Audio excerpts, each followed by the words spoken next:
और आप तमाम मोमिनीन का इस इबादत को कबूल फरमाए और आपकी इस सही कोशिश को खुदावंद आलम मंजूर व मुस्तजाब फरमाए।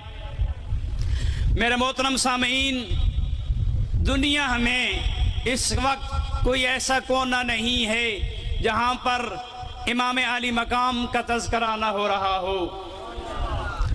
हर मजहब व मिल्लत का फ़र्द इमाम हुसैन अलैहिस्सलाम की बारगाह अक़दस में अपना नजराना अक़ीदत पेश कर रहा है। और मेरे मोहतरम, ये फ़कत इमाम आली मकाम का बख्त इकबाल है।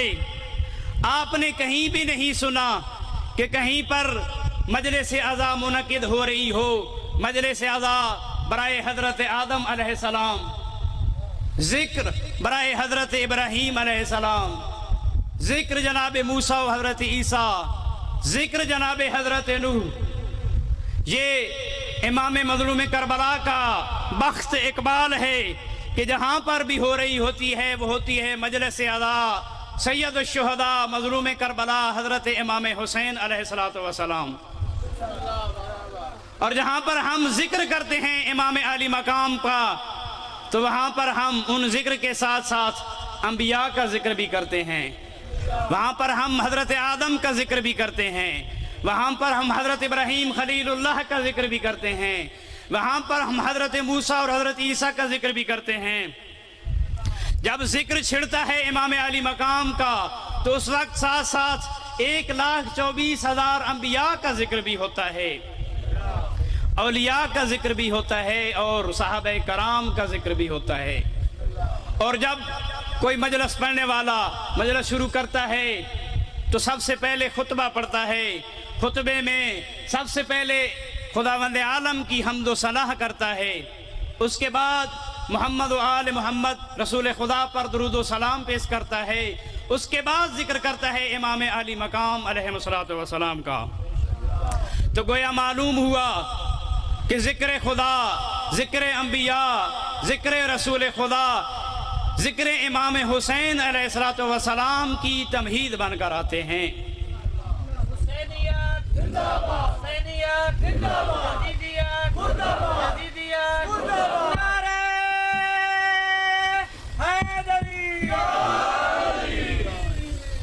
हज़ारों शुक्र उस ज़ात परवरदिगार के लिए कि आज हम मिलकर बैठ रहे हैं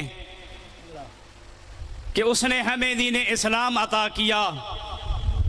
और जब हम शिया हैदर करार अपने साल का आगाज़ करते हैं तो दीगर कौमें की तरह ऐसी हरकत व सकनात नहीं करते जिनको शैतान पसंद करता है, बल्कि हम जब इस साल की इब्तिदा उस इबादत से करते हैं, इमाम आली मकाम के गम से करते हैं। ये वो इबादत है जो सुन्नत सैयदुल अंबिया है, ये वो इबादत है जो सुन्नत अमीरुल मोमिनीन है, ये वो इबादत है जो सुन्नत सैयदा ज़हरा सलामुल्लाह अलैहा सलाम है। सलावत पढ़ लीजिए मोहम्मद व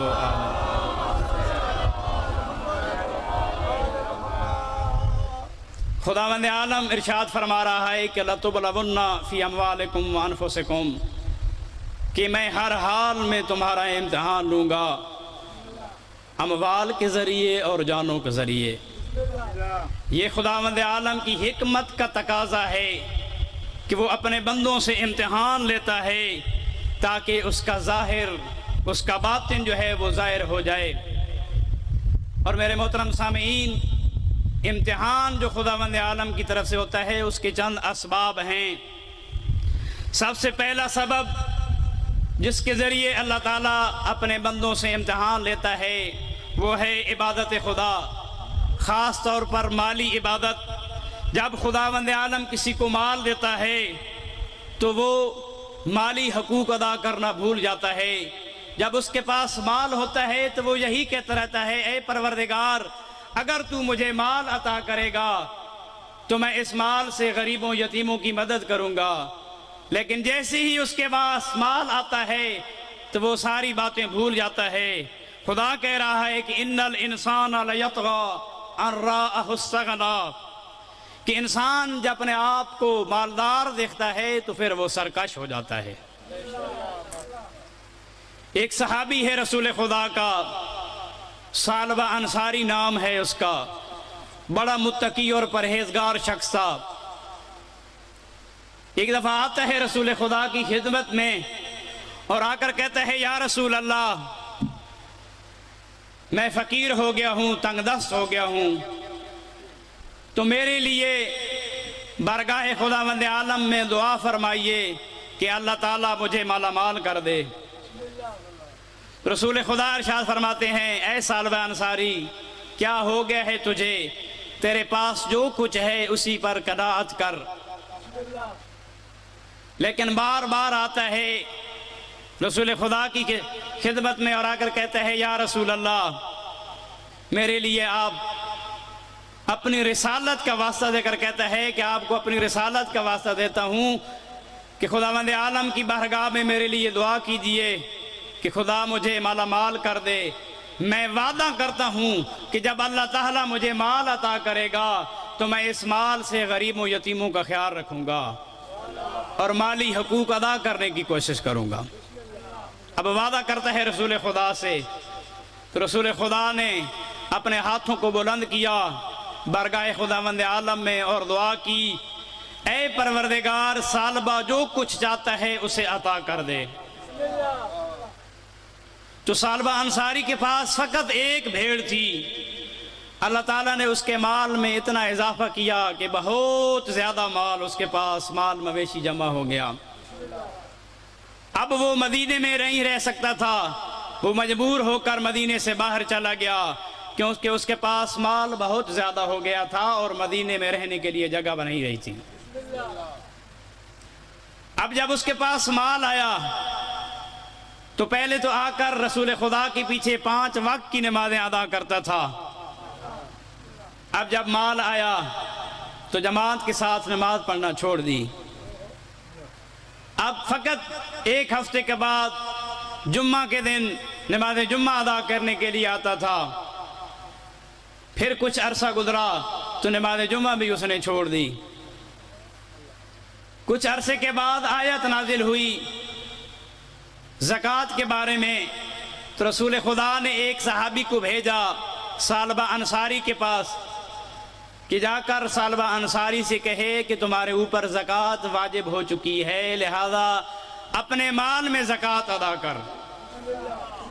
ये सहाबी आता है सालबा अंसारी की खिदमत में और आकर कहता है, रसूल खुदा ने जो तहरीर लिख कर दी थी वो उसके हवाले करता है और कहता है, रसूल खुदा ने फरमाया अपने माल से ज़कात अदा कर।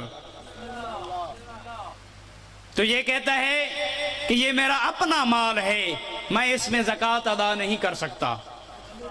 रसूल खुदा मुझसे जिज़िया लेना चाहते हैं, लिहाजा मैं अपने माल से ज़कात अदा नहीं कर सकता, ये मेरा अपना माल है। तो ये सहाबी वापस आता है रसूल खुदा की खिदमत में और आकर सारा वाक़या बयान करता है कि सालबा ने ज़कात देने से इनकार कर दिया है। तो उस वक्त रसूल खुदा फरमाते हैं, ऐ सालबा, अफसोस तेरी सोच पर। फिर आयत नाजिल होती है ज़कात की मज़म्मत में। अब जब सालबा अंसारी को पता चलता है कि ज़कात की मज़म्मत में जो आयत नाजिल हुई है वो मेरी वजह से हुई है, मैंने अपने माल में ज़कात अदा नहीं की, वो सारा माल लेकर रसूल खुदा की खिदमत में आ जाता है और कहता है, या रसूल अल्लाह, मैं अपना सारा माल आपको दे देता हूँ। रसूल खुदा ने कबूल नहीं किया। रसूल खुदा की वफ़ात के बाद ये खलीफा अव्वल के पास आया, फिर खलीफा सानी के पास आया, फिर खलीफा सालिस के पास आया, लेकिन किसी ने भी कबूल नहीं किया और इसी तरह इस दुनिया से चला गया।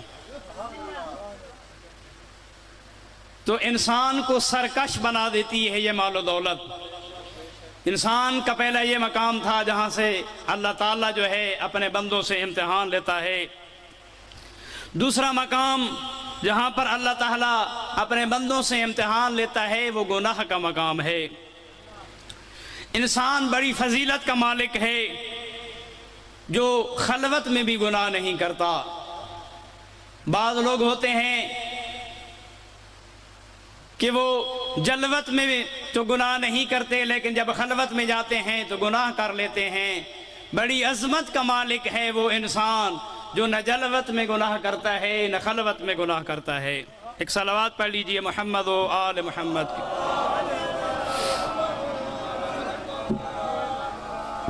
रिवायत में मिलता है कि सिर्फ इंसानों से नहीं बल्कि मलाइका से भी अल्लाह ताला इम्तिहान लेता है। जिस वक्त हजरत आदम को खल किया था और फिर तरके औला हुआ था हजरत आदम से, तो उस वक्त फरिश्तों ने बरगाह खुदावंद आलम में अर्ज की कि ऐ परवरदिगार, हम न कहते थे कि हजरत आदम को खल्क न फरमाना, आदम की औलाद गुनाह करेगी, दुनिया में फसाद फैलाएगी।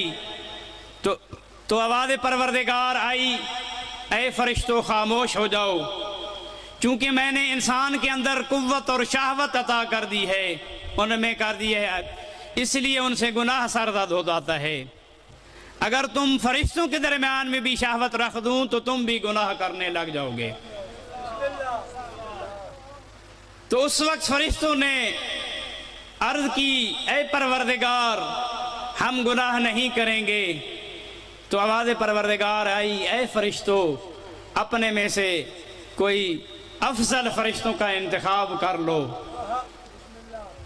तो 2 फरिश्तों का इंतखाब किया उन्होंने। तो अल्लाह ताला ने कहा कि मैं इन फरिश्तों को शहवत देकर ज़मीन पर भेजता हूँ और इनका इम्तिहान लेता हूँ। तो उस वक्त अल्लाह ताला ने 2 फरिश्तों को मुकर्रर किया, वही फरिश्ते दूसरे फरिश्तों ने जिनका इंतखाब किया था ज़मीन पर भेजा अल्लाह ताला ने और कहा, ऐ फरिश्ता, ऐ मलाइका, कभी भी ज़ना न करना, ज़मीन पर जा रहे हो तो कभी भी अल्लाह का शरीक न ठहराना, कभी किसी का कत्ल न करना, बेगुनाह को कत्ल न करना। तो ये फरिश्ते वादा करके ज़मीन पर आ जाते हैं। जब ज़मीन पर आते हैं तो काजी लग जाते हैं, लोगों के दरमियान फैसला करते हैं कि एक औरत आती है एक फरिश्ते के पास, चूंकि इंसानी शक्ल में वो होता है, तो आती है और आकर अपना मसला बयान करती है। तो वो फरिश्ता उस औरत के खूबसूरत होती है तो वो फिदा हो जाता है उस पर और गुनाह की तरफ दावत देता है। तो वह कहती है, ठीक है, मेरे घर आ जाना। फिर यही औरत दूसरे फरिश्ते के पास, दूसरे काजी के पास जाती है, तो वो भी औरत के हुस्न को देखता है, तो वो भी गुनाह की तरफ दावत देता है। तो वो औरत कहती है, ठीक है, मेरे घर आ जाना।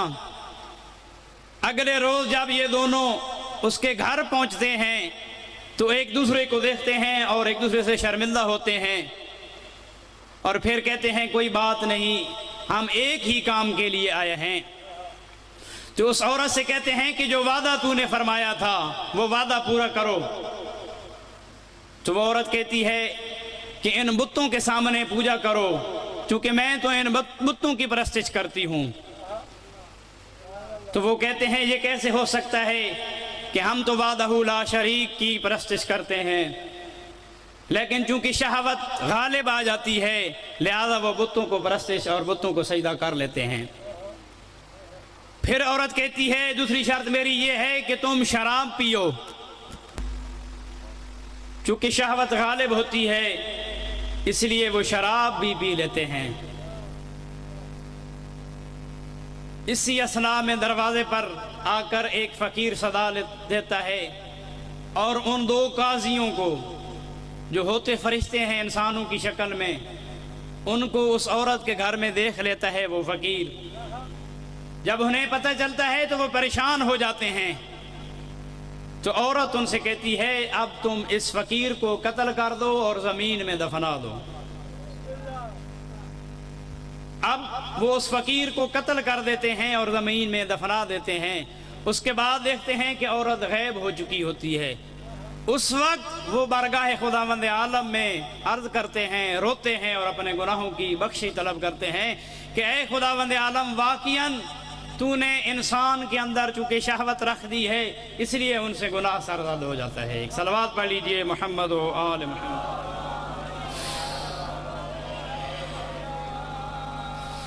इसी तरह एक और मकाम जहाँ पर अल्लाह ताला की ज़ात इंसानों से इम्तिहान लेती है, वो मुसीबत का मकाम है कि जब इंसान पर कोई मुसीबत आती है तो वो इम्तिहान होता है अल्लाह ताला की तरफ से। और जिस मोमिन के पास जितना ज़्यादा ईमान होता है उसका इम्तिहान भी उतना ज़्यादा होता है, क्योंकि रिवायत में है कि इंसान एक तराजू के पलड़े की तरह है, जितना ज़्यादा उसके अंदर ईमान होगा उतना ज़्यादा उसका इम्तिहान होगा।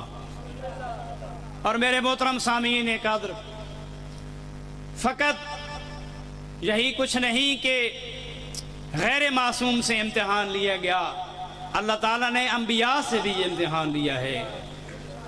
और सबसे ज़्यादा इम्तिहान औलाद का इम्तिहान लिया है हज़रत आदम अलैहिस्सलातु वस्सलाम से। जब हज़रत आदम मक्का गए थे, जब वापस आए तो काबील ने शैतान के वसवसे में आकर हसद की वजह से हाबील को कत्ल कर दिया था। अब हजरत आदम ने काबील से पूछा कि हाबील कहाँ है, तो काबील कहता है मुझे क्या पता। हजरत आदम अपने बेटे को ख्वाब में देखते हैं और फरमाते हैं, ए बाबा मेरी मदद करो। जब ख्वाब से बीदार होते हैं तो हज़रत जिब्राईल अलैहिस्सलातु वस्सलाम को अपने सामने पाते हैं हज़रत आदम। हज़रत जिब्राईल से पूछते हैं कि ए जिब्राईल, हाबील कहाँ है? तो उस वक्त जिब्राईल अर्ज़ कहते हैं, ए आदम, काबील ने शैतान के वसवसे में आकर हज़रत हाबील को कत्ल कर दिया। हज़रत जिब्राईल लेकर आते हैं हज़रत हाबील की कब्र पर। कब्र को खोदा गया और खोदने के बाद लाश को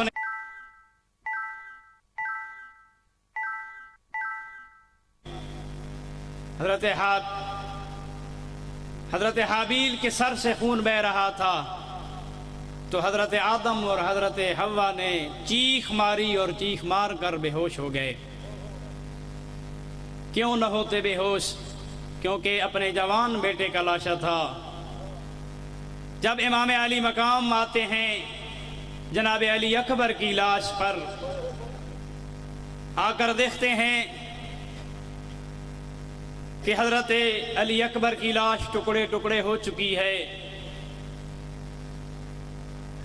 तो मौला चीख मारते हैं और अपने रुखसारों को जनाब अली अकबर के रुखसार पर रख कर कहते हैं, क़तलल्लाहु कौमन क़तलूका, ए मेरे बेटे, अल्लाह उस कौम को कत्ल करे जिसने तुझे कत्ल किया।